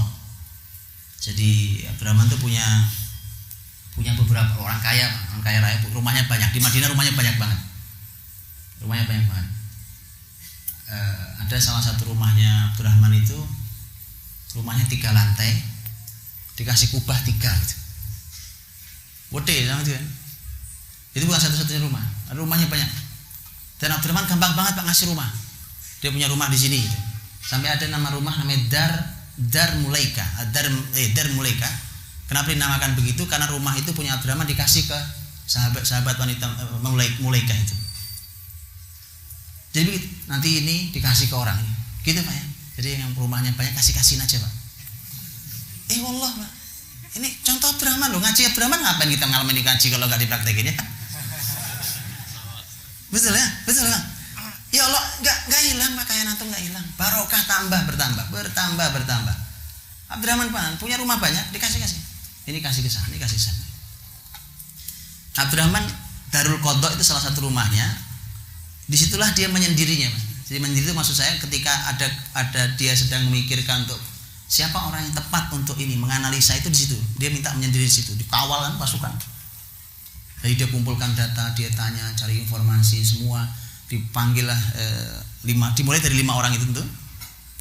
Sampai nanti Abdurrahman manggil khusus Ali, ditanya.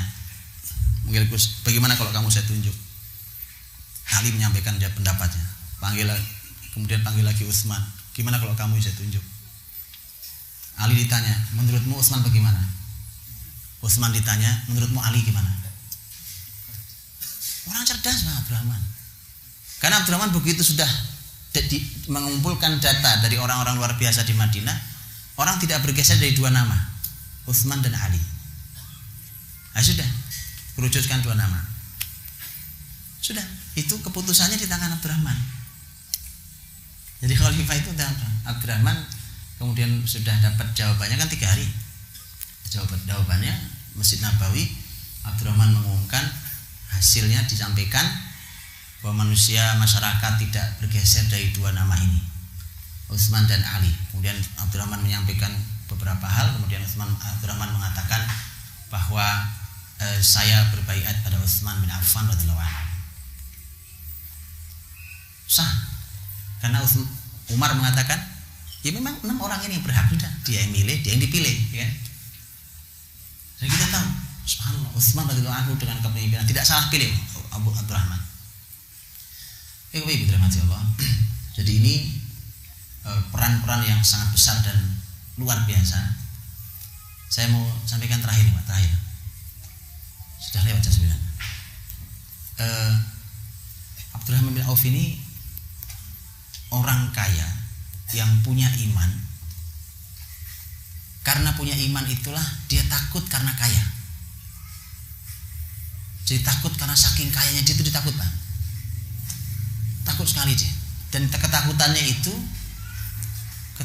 itu pertimbangannya sebenarnya satu. Ini jangan-jangan menghalangi saya masuk surga. Dan ini tidak sekali.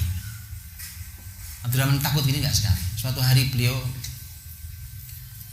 pulang ke rumah, kumpul beberapa orang-orang yang dekat Abdurrahman. Abdurrahman pulang bawa makanan, diletakkan, dalam riwayat lain disebutkan mau buka puasa, disebutkan sudah siap gitu, tinggal menunggu. Abdurrahman berkata, kata Abdurrahman, Mus'ab sudah meninggal. Mus'ab bin Umair, ya namanya orang, rindu pada teman-teman seperjuangan. Mus'ab bin Umair sudah meninggal dan dia lebih baik daripada saya. Tapi dia meninggal tidak ada kafan yang cukup untuk mengkafaninya. Hamzah Sayyidus Syuhada juga sudah meninggal dalam jihad semuanya, dan dia lebih baik daripada saya, dan juga tidak ada yang cukup untuk mengkafaninya. Kemudian nangis dia, nangis kecil. Kemudian dia bilang, demi Allah saya takut jangan-jangan kekayaanku ini adalah bukti ayat Allah Subhanahu wa taala, adhabtum thayyibatikum fi hayatikum dunya. Kalian sudah habiskan jatah kalian di dunia. Nangis Abdurrahman. Masya Allah. Begitu itu keadaan, begitu itu enggak sekali. Suatu hari datang lagi ke Ummul Mukminin yang masih hidup, Ummu Salamah. Dia sepeninggal Nabi semua. Datang ke Ummu Salamah radhiyallahu anha. Dia berkata, ya Ummah, wahai bunda, kata Abdurrahman, saya ini takut sekali. Saya ini kok kaya sekali ya. Takut sekali, saya kaya ini.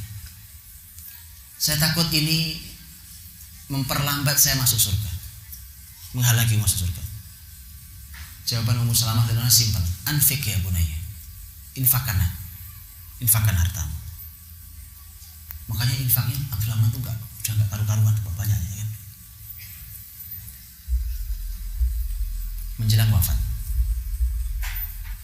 Abdurrahman nangis lagi. Nangisnya sama, nyebut Mus'ab, nyebut Hamzah, orang-orang yang terbaik, yang kata beliau, mereka orang lebih baik dari saya, meninggalkan dunia ini tidak ada kafan yang cukup untuk mengkafaninya. Sementara saya dapat semua kebesaran begitu banyaknya harta ini. Nangis ya. Apa yang dia takuti? Dia takut terlambat masuk surga. Kalau mau melahirkan pengusaha kayak gitu, wallahi urusan umat selesai. Wallah.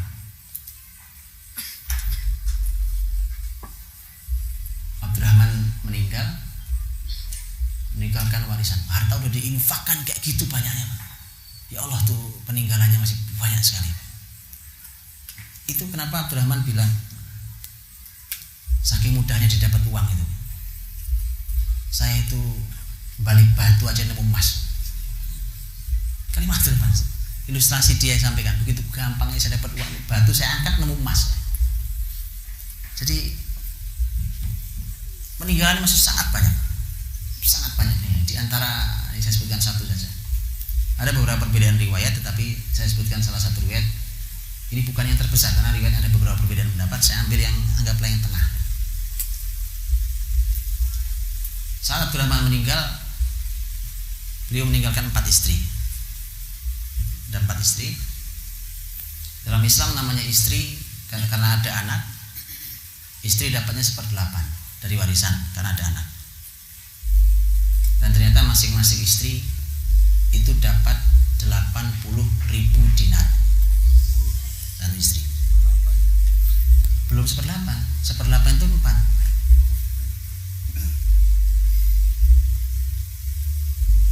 Jadi iya, 80.000 kali 4 dari berapa? 320.000. 320.000 dinar. Nah, itu 1/8.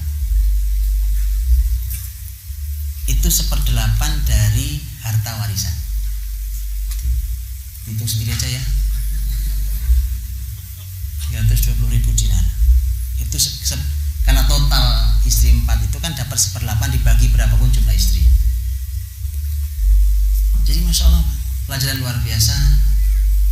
Tidak ada kebaikan yang tidak Allah balas dengan kebaikan. Tidak ada hijrah yang membuat orang miskin. Tidak ada orang yang dermawan kemudian menjadi orang miskin. Yang ada adalah kedermawanan membawa kebesaran. Lihatlah Abdurrahman bin Auf, bermula dari keimanan, berjalan menuju ilmu yang tinggi, menjadi orang kaya raya dengan orang yang sangat dermawan. Bayangkan masya Allah betapa bahagianya Abdurrahman. Abdurrahman itu di dunia ini luar biasa, di akhiratnya masuk surga. Kan begitu orang pengennya kan? Ya, di dunia lengkap bahagia, di akhirat lebih lengkap lagi dengan surganya. Apa yang tidak dinikmati Abdurrahman? Abdurrahman nikmati apa saja, Pak? Ya. Selendangnya Abdurrahman itu tahu harganya berapa tuh? Ini enaknya kalau jadi pengusaha. Karena kalau jadi pejabat punya barang mewah diprotes orang banyak. Ya saya ingatin antum kalau mau hidup dengan harga-harga mahal jangan jadi pejabat. Karena pejabat itu memang dalam Islam harusnya mencontohkan kesederhanaan, karena kesederhanaan bagi pemimpin itu magnet bagi masyarakat. Bagi masyarakatnya. Abdurrahman kan sudah mengeluarkan statement, saya nggak mau posisi ini. Saya tak hidup jadi pengusaha di sini ya, jadi ahli ilmu tapi pengusaha gitu. Selendang itu harga 500 dinar, Pak. Selendang mahal ternyata kan. 500 dinar. Ada yang mengatakan 400 dinar. Mahal. Kulitnya ini lembut sekali, orang kaya. Kan beda kulit yang terawat sama yang enggak terawat, beda. Kulitnya lembut sekali. Abdurrahman kan yang datang ke Nabi minta izin, ya Rasulullah, saya itu kulit saya ini sensitif sekali. Ini saya ini kalau pakai baju, kalau kainnya kain selain sutra, gatal saya. Gitu, Pak. Kulit bedanya kulit yang, ya kan? Kita pakai kain koni juga nggak apa-apa, Pak. Gatal. Abdurrahman tuh gatal kalau tidak pakai kain sutra. Padahal kain sutra nggak boleh buat laki-laki, itu masalahnya. Makanya minta izin ke Rasul. Akhirnya Rasul mengizinkan Abdurrahman, nggak apa-apa, khusus untuk kau pakai itu, karena memang nggak ada pilihan. Gatal kulitnya, Pak. Nabi juga tahu itu. Gitu ya. Insyaallah saya cuma bertutur bercerita untuk ambil sendiri pelajarannya. Sekali lagi, belajar tentang sirah nabawiyah itu akan menghadirkan konsep strategi yang sangat tertata. Sangat tertata. Kalau antum belajar sirah belum begini, berarti harus diterusin lagi sirahnya. Ya, teruskan lagi belajar sirahnya. Sangat tertata, rapi. Sekali lagi, perjuangan yang sporadis ya gampang dipatahkan oleh musuh. Tapi dengan strategi yang sedemikian luar biasa tertata itu, tadi sekilas saya ceritakan banyak hal tadi, maka itu yang harus kita contoh dari Rasul dan para sahabat. Wallahu ta'ala bishawab. Mohon maaf salah kurangnya. Kembali pada Ustaz. Assalamualaikum warahmatullahi wabarakatuh. Satu pertanyaan berkaitan dengan kedermawanan Ustaz. Bagaimana mengajarkan kedermawanan kepada putra-putri kita? Karena pada saat ini kalau kita ingin belajar kedermawanan di lingkungan kita itu sangat susah. Mungkin dulu waktu kita kecil, orang tua kita biasa saling tukar, minta rumput di ibu sebelah dan lain sebagainya. Tapi